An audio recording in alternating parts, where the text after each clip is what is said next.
सत्संग धर्म प्रेमी भाई बहनों, प्यारे बच्चों, आज आपके इस गांव में विद्यालय के इस पवित्र प्रांगण में जिला चूरू, राजस्थान प्रदेश, जय गुरुदेव धर्म प्रचारक संस्था मथुरा की तरफ से शाकाहारी सदाचारी मानव धर्म का आत्म कल्याणकारी सार्वभौमिक शाश्वत सनातन संदेश होने जा रहा। शाकाहारी धर्म का संदेश हमारे आपके लिए थोड़ा अजीब लगता है, क्योंकि आज सारे संसार की स्थिति ऐसी हो चुकी है। संसार में ज़्यादातर मनुष्य मांसाहारी धर्म को सपोर्ट कर रहे हैं। लोगों का मानना है लौकिक जीवन के साथ साथ पारलौकिक जीवन में मांसाहार यानी नॉन वेजिटेरियन लाइफ सिस्टम कोई बाधक यानी बाधा नहीं है। इससे कोई नुकसान मनुष्य का नहीं होता।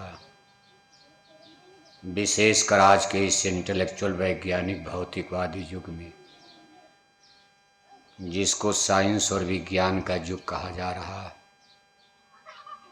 आज ये ज्ञान देखो हमारे आपके लिए बहुत ऊंचा ज्ञान है। सब लोग साइंस और विज्ञान की तरफ झुक रहे हैं। आप सभी लोग अपने बच्चे बच्चियों को बड़े बड़े कोचिंग, कॉन्वेंट कॉलेज, अच्छे अच्छे स्कूल में साइंस और विज्ञान ही पढ़ने की प्रेरणा देते हैं। मान लो नहीं पढ़ पाते तब तो हिंदी ज्योग्राफी पढ़ना पड़ता, लेकिन हर माता पिता आज यही पहले सोचता है कि हमारा बच्चा साइंस पढ़े, विज्ञान पढ़े, जिससे चूरू का सबसे बड़ा इंजीनियर बने, डॉक्टर बने। साइंस और विज्ञान का मानना है, जिसको मेडिकल साइंस कहते हैं, जिसको पढ़ करके लोग डॉक्टर्स की डिग्री लेते हैं, उस मेडिकल साइंस का मानना है कि मछली में विटामिन डी है, अंडा में विटामिन सी है, और साइंस सब लोग मान रहे हैं। साइंस और विज्ञान की बात को मानना आज हमारी आपकी मजबूरी है। ऐसा भी नहीं कि उसको एकदम ठुकरा दिया जाएगा, क्योंकि साइंस और विज्ञान ने आपको बिजली दिया, पावर दिया, ऊर्जा, एनर्जी दिया। आज बिजली बन जाने से आपके जीवन में कितनी आसानी आ गई। साइंस और विज्ञान ने आपको तमाम सिस्टम, मशीन दिया, ट्रैक्टर दिया, पंपिंग सेट दिया। आपकी खेती का काम देखो इस रेगिस्तान में कितना आसान हो गया। उसने आपको कार, मोटर, हेलीकॉप्टर, हवाई जहाज दिया। उसने आपको इंटरनेट, कंप्यूटर, मोबाइल दे दिया। सारी दुनिया आज आपकी मुट्ठी में आ गई। अगर वह साइंस और विज्ञान जिसके बनाए जहाज आज चंदा मामा पर जा रहे हैं, जिसने अणुबम, परमाणु बनाकर दुनिया को दहला दिया, वह साइंस और विज्ञान ये कह रहा है कि मछली में विटामिन डी है, अंडा में विटामिन सी है। मेडिकल साइंस का मानना है कि जो बच्चे बचपन से अंडे और मछली खाते हैं, उनका ब्रेन, माइंड, दिमाग तेज होता है। इसमें थोड़ा सस्पेंस, जरूर भ्रम पैदा होगा कि जो बच्चे बचपन से अंडे और मछली खाते हैं, दो चीजें, अंडे और मछली, उस शाकाहारी बच्चों से दिमाग में तेज होते हैं। वैसे अपवाद है, लेकिन माना जाता कि इससे शरीर में भी ताकत मिलती है। ब्रेन, माइंड, दिमाग भी बच्चों का तेज होता। इसलिए साइंस और विज्ञान डॉक्टरों का मानना है कि अगर बच्चों को इंजीनियर डॉक्टर बढ़िया पढ़ाई लिखाई में आगे बढ़ाना है तो मछली और अंडे का सेवन उनके लिए जरूरी, ये विज्ञान कह रहा है। शराब की बात थोड़ा भी अलग है। शराब पी करके तो खैर कोई पढ़ाई लिखाई में लाभ नहीं है, लेकिन जहाँ मछली और अंडे का सवाल है, इसको साइंस और विज्ञान भी मान्यता दे रहा। आज आपके घर में कोई बीमार हो जाए, आप चूरू जिले के बड़े से बड़े अस्पताल में जाओ, वहाँ बड़ी बड़ी डिग्री लेकर जो डॉक्टर बैठे हैं वो सीधे आपसे कहेंगे देखो भाई आपके शरीर में कमजोरी है। आप कहोगे डॉक्टर साहब कमजोरी कैसे जल्दी कवर होगी, दूर होगी? तो डॉक्टर पहले कहेंगे 2 अंडा सुबह रोज खाया करो, सब्जी खाना, फल खाना ये तो बाद में बताएंगे। कभी आप सेब खाओगे, अनार खाओगे, उससे ज़्यादा 2 अंडे खाओ, आपके शरीर में ब्लड यानी खून तेजी से बढ़ेगा, और जब खून बढ़ेगा तो शरीर की स्टेमिना पावर बढ़ेगी। स्टेमिना पावर का मतलब बीमारियों से लड़ने वाली शक्ति को स्टेमिना पावर कहते हैं। आपके शरीर में ताकत आ जाएगी बीमारियों से लड़ने की, और साइंस कहती है कि ये शक्ति अंडे में सबसे ज़्यादा मिलती है। अब डॉक्टरों की बात है, डॉक्टर इंजीनियर का जमाना चल रहा है। रामायण गीता साधु महात्माओं का जमाना तो कमजोर नजर आ रहा, उनका पहलू कमजोर है। साधु महात्मा रामायण गीता पढ़ते हैं, साधु संत महात्मा physics chemistry zoology botany math algebra वो नहीं पढ़ते हैं। साहब कबीर ने कोई इंजीनियर डॉक्टर थोड़ा किया था। गुरु नानक जी महाराज, रविदास जी महाराज, स्वामी विवेकानंद, दयानंद सस्ती, रामायण लिखने वाले गोस्वामी जी महाराज जिन्होंने रामायण की रचना किया, महाभारत की कथा लिखने वाले वेदव्यास जी, या इस कलयुग में भी जितने संत महात्मा आपके राजस्थान में पैदा हुए, जिसमें देखो मीराबाई, सहजोबाई का भी नाम आता, दादू दरिया का नाम आता, तमाम महात्माओं का। इन लोगों की पढ़ाई क्या थी? Science of soul. इन्होंने स्पिरिचुअल लिटरेचर, आध्यात्मिक किताबों से आध्यात्मिक ज्ञान प्राप्त किया। खैर उन लोगों के जमाने में तो साइंस विज्ञान था ही नहीं, लेकिन राधा स्वामी जी महाराज के जमाने में साइंस विज्ञान आ गया था। राधा स्वामी जी महाराज का नाम आप सुनते हो, जगह जगह उनके आश्रम बने हैं। ब्रिटानिया हुकूमत अंग्रेजी राज में, यानी ये मिशन बहुत पुराना, जय गुरुदेव मिशन से बहुत पुराना राधा स्वामी मिशन। जय गुरुदेव मिशन तो भी बहुत बाद का मिशन है। जय राधा स्वामी मिशन देखो 1857 में भारत में अंग्रेजों का राज, आज के सैकड़ों बरस पहले भारत में महारानी लक्ष्मीबाई का रिवॉल्यूशन, क्रांति चल रही 1857 में। महारानी लक्ष्मीबाई की क्रांति आप सुनते 1857। उस समय राधा स्वामी मिशन आगरे की पन्नी गली में डेवलप कर रहा था। आज 100 बरस से ज्यादा हो चुका, 150 बरस के करीब हो गया। राधा स्वामी मिशन का प्रभाव पूरे भारत में, विदेश में भी है। Canada, Britain, Germany, France, America जाओगे वहाँ भी राधा स्वामी आश्रम, इंग्लैंड जाओ, जर्मनी, जापान जाओ, कुछ न कुछ उनके भगत चेला मिल जाएंगे। वैसे राधा स्वामी जी महाराज कुछ पढ़े लिखे थे।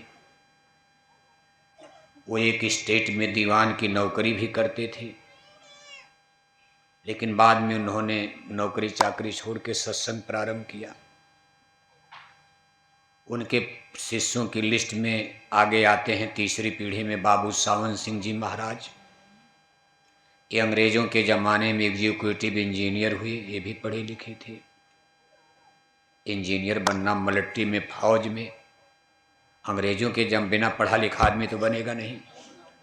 लेकिन बाद में नौकरी से रिटायर होकर इन्होंने सत्संग प्रारंभ किया।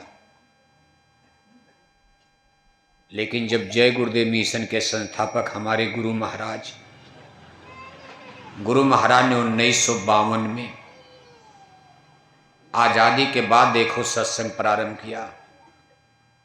गुरु महाराज के ज़माने में भारत आज़ाद हो चुका था, यूनिवर्सिटी कॉलेज भारत में भी खुल रहे थे। लेकिन हमारे गुरु महाराज बिल्कुल पढ़े लिखे नहीं। ये पढ़े लिखे जिनका संदेश लेकर आज हम लाखों बोरे वाले, लाखों शाकाहारी जैकेट वाले आपको सुना रहे हैं। गुरु महाराज पढ़े लिखे नहीं थे, किसी तरह अपनी दस्तखत कर लेते, 2-4 लाइन लिखते उगते थे। अब यह है कि संत महापुरुष तो महान होते हैं, वो कुछ भी कर सकते हैं। लेकिन बाह्य विद्या में अगर डिग्री देखा जाए तो गुरु महाराज हाई स्कूल तक की भी डिग्री नहीं लिए थे। लेकिन आज बड़े बड़े इंजीनियर, बड़े बड़े डॉक्टर, बड़े बड़े IAS PCS पढ़े लिखे लोग, बड़े बड़े प्रोफेसर, जज, बैरिस्टर, वकील। आज देखो गुरु महाराज की शरण में करोड़ों करोड़ों लोग, जय गुरुदेव मिशन की संख्या या ऑर्गेनाइजेशन। आज स्थिति ये बनी हुई है आप लोगों की मेहनत के द्वारा, पूज्य महाराज जी के परिश्रम, गुरु महाराज की दया कृपा से आज ये मिशन संसार का सबसे बड़ा शाकाहारी संगठन बन चुका है। 1990 तक भारत का सबसे बड़ा शाकाहारी संगठन राधा स्वामी मिशन को माना जाता था। लेकिन गुरु महाराज की वैचारिक क्रांति का असर पड़ा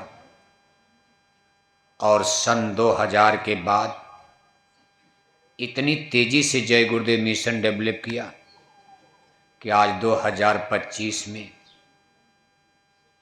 संसार का सबसे बड़ा शाकाहारी संगठन, यानी जिसमें सब लोग शाकाहारी है, ऐसा संगठन 1-2 हजार, 1-2 लाख नहीं, करोड़ों करोड़ों लोगों ने शाकाहारी होकर जय गुरुदेव मिशन से अपना संबंध जोड़ा, इस मिशन में भर्ती हो गए।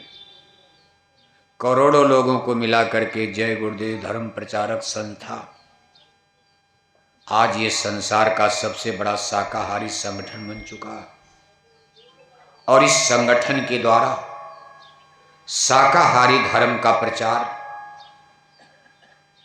बहुत तेजी के साथ, बड़ी मेहनत के साथ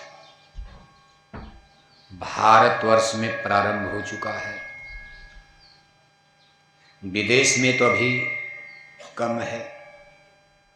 हमारे तमाम सत्संगियों के बच्चे विदेश भी पहुंच गए हैं, जैसे रूस में, ऑस्ट्रेलिया में, लंदन में, कुवैत, दुबई, नौकरी चाकरी। अमेरिका में देखो तमाम गुजराती सत्संगी पहुंच गए, वहाँ भी वो लोग छोटा मोटा सत्संग करते। अभी उतनी स्थिति नहीं। गुरु महाराज ने भी विदेश पर कोई बहुत ध्यान नहीं दिया।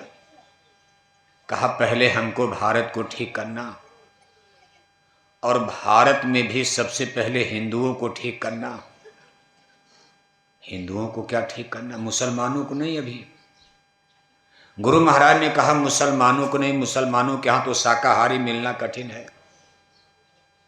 आप मुसलमानों के गांव में जाओ, मुसलमानों के घर में जाओ, वहाँ शाकाहारी मांसाहारी का रजिस्टर बनाओ तो कोई शाकाहारी मिलेगा? मुसलमान तो कहते हैं गाय मारो ईद मुबारक, बकरी मारो बकरीद मुबारक। और भारत की स्थिति यह है कि यहाँ 80% हिंदू रहते हैं। इसमें हिंदू मुसलमान का कोई भेद नहीं है। लेकिन चूंकि भारत में हिंदुज्म, हिंदू धर्म को मानने वाले मेजॉरिटी में हैं, बहुमत में हैं, यानी हिंदुओं की आबादी भारत में 80% है। परसेंट का मतलब 100 में होता। जैसे 100 आदमी आप बैठे हो तो 100 में 80 आदमी हिंदू हैं, 14 आदमी मुसलमान हैं, और 6 आदमी में सभी धर्मों के लोग भारत में रहते हैं। जैसे सिख, ईसाई, जैनी, पारसी, बौद्धिस्ट, पादरी, यहूदी। अब सोचो 100 में कहाँ 80, कहाँ 14। अगर ये 80 लोग संभल गए, ठीक हो गए, तो क्या हिंदू भी गड़बड़ हैं? आपकी क्या समझ में आ रहा है? अगर हिंदुओं को ठीक करने की बात हो रही है, इसके माने बीमारी हिंदुओं में भी आ गई है। क्या बीमारी आ गई? एक अनुमानित आंकड़े के अनुसार आज भारत में 80% हिंदू मांस खाते हैं। कितना हिंदू? यानी 100 में 80 हिंदू मांसाहारी और 20 हिंदू शाकाहारी। यानी एक हिंदू अगर शाकाहारी तो सामने 4 हिंदू मांसाहारी। जितने हिंदू भारत में शाकाहारी, उसका 4 गुना हिंदू भारत में मांसाहारी। और अगर संतों का प्रचार न हुआ होता तो आज सब हिंदू मांसाहारी हो जाते। नई पीढ़ी में देखो, आपके राजस्थान में स्थिति अच्छी है, आज भी अच्छी है। राजस्थान का आंकड़ा थोड़ा अलग है। राजस्थान में परसेंटेज हिसाब से हिंदुओं, शाकाहारी हिंदू यहां ज्यादा है, मांसाहारी कम। पूरे भारतवर्ष में एक अनुमानित आंकड़ा, नंबर 1 पर शाकाहारी प्रदेश राजस्थान को माना जाता है।